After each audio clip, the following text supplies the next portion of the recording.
our Dracula is very different to the Draculas that we've seen before in other forms of literature or in movies and things like that. He's not a kind of quintessential evil guy. It's a tale about someone that doing good ends up being evil. It's not black and white, it's very much shades of grey. We showed the journey of Gabriel in the first game, from light to darkness, and in this game we go from dark to very, very dark, and it's a much more crueler tale, a much darker tale. And I think that following a character that you can identify with is really important. So we wanted to have a guy that people really saw, really felt for him, they understood how he got to that place. And so I think in many ways our Dracula is more human than previous incarnations of Dracula. Dracula's motivations are to end his immortal life. That's the main thing that's driving him in the game. He's been alive for a long time. He's tired of living. He wants to end this and to move on. Don't misunderstand me. He's an evil guy. He embraced evil for real, and you're gonna see that in the game. I think Dracula is quite a scheming character and a very intelligent, predatory animal, if you like, and he's looking to settle some scores. We specifically designed Dracula as a character that people could identify with. Our early designs of Dracula were much more kind of a very powerful character, but we wanted to give a top throwback to how he looked in the original game. So when making a game, you need to be careful about designing characters, especially main characters, especially Dracula. You have to think that it's the first time in Castlevania history that you play with Dracula. Also with Dracula having new weapons and new abilities, we wanted to give him a much kind of more athletic way of moving. His animations have changed quite a lot. We wanted to make him look cool. His hair is longer. He's more refined, if you like, more sophisticated. In Castlevania, Dracula's been always a bad guy that appears for a few moments and goes woo, and that's it.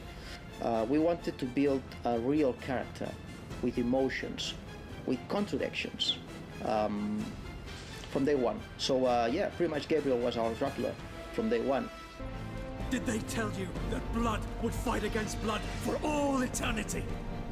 We'd already done a lot of the work already with the motion capture actor, so there was kind of like a guide, if you like, to go to. And I think what Robert's brought to the role is he's made Dracula really dangerous, and you can sense the evil, you can sense the kind of predatory nature of the character that wasn't there before, and I think it really comes across. And that's something he was very certain that he wanted to do on the voiceover section, because we kind of wanted him to imitate what the other actor had done. And he was like, no, Gabriel wouldn't do that. He wouldn't be like that. He would be much more like this. And as soon as we heard his performance, we realised that actually he was right, that this was the way to do it. I am no longer Gabriel, woman. I am the dragon, Dracula. I am the Prince of Darkness. I think my favourite Dracula in cinema is probably Gary Oldman's portrayal of Dracula in the Francis Ford Coppola film. He changes quite a lot between, a real person with emotions. He loves, Winona Ryder's character, and the love between them is quite, very powerful. But also, he's kind of this nasty, he's this monster, and we see that really clearly. And I really think his portrayal was probably the best Dracula I've ever seen. I also loved the previous one, especially Nosferatu, the old, very, very old movie. That was a bit naive for today's standards, but this is a terrific, But my favourite vampire movie is Near Dark, which I think is one of the best vampire movies I've ever seen. They really show vampires in a kind of gritty, horrible, very uneasy way, which I don't think I've not seen since either. And I think there's an element of that in this as well, in Lord Shadow 2. We do things with our Dracula that I don't think have been done.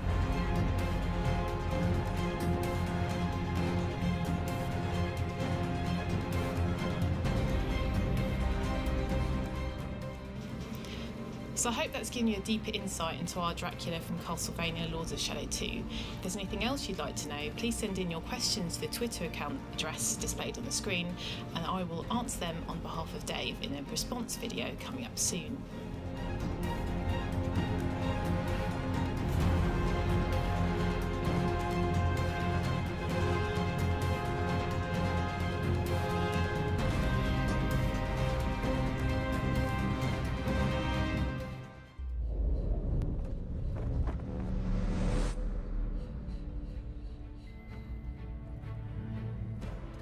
This time around, we have a seamless world, all right? A world without any loading time, a world where you can explore. It's set in a city, a modern city. So it's set in present day. It's set in during one night.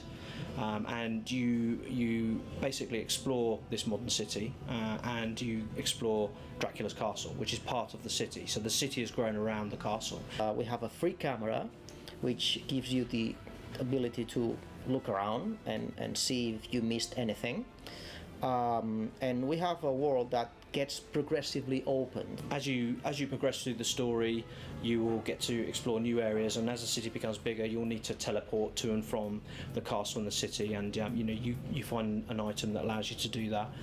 And at the end, the whole world becomes connected. This is a modern city that we haven't seen before in a video game, so we're not going to drop Dracula in the middle of Times Square and sort of have him fumble around in New York or anything like that. This is a city very much that fits the Castlevania universe.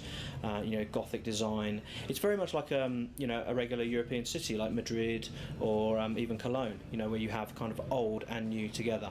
I think people is going to be both pleased and surprised about our take on how a modern Castlevania city would look like. And that was key in the design choices that we made for the city, that it felt like a Castlevania game.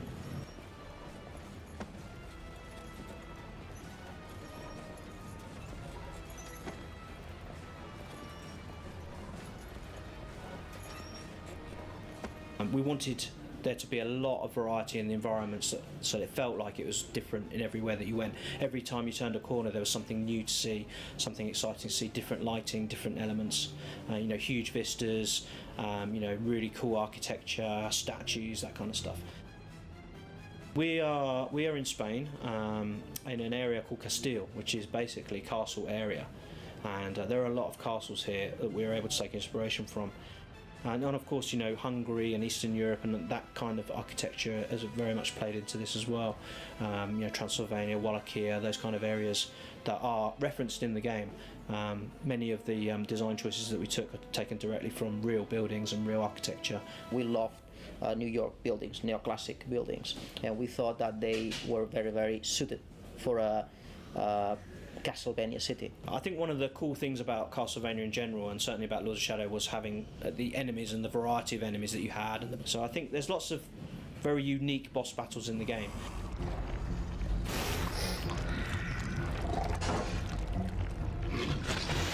But you're going to see lots of new enemies and new characters that you haven't seen before. Especially, being set in a modern era, having modern weaponry or modern enemies to go up against is an interesting proposition, especially when you have these kind of older swords and chaos claws and whips and stuff. Fighting modern weaponry is something I think that's going to be really exciting. Satan coming back to Earth is a real danger, and is something that's a threat that's there throughout the whole game. And I have to say that Satan this time around, he knows that he's facing a very powerful foe. So he's ready. When he comes back, he's ready. And it's a very different Satan to the one that we saw at the end of Lords of Shadow 1. Not just in design terms, but in terms of character, in terms of how he's evolved as a character and his motivations and the things that he wants to achieve in coming back to take over the world. So what's really cool is the confrontation between Dracula and Satan is very, very powerful. And I think it's going to really satisfy players to see the changes that we've made to Satan as a character. The fury, your hate, and your vengeance.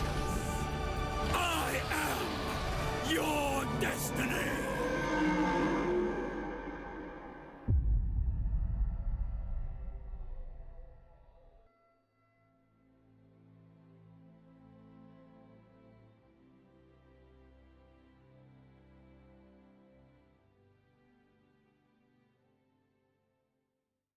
Konami.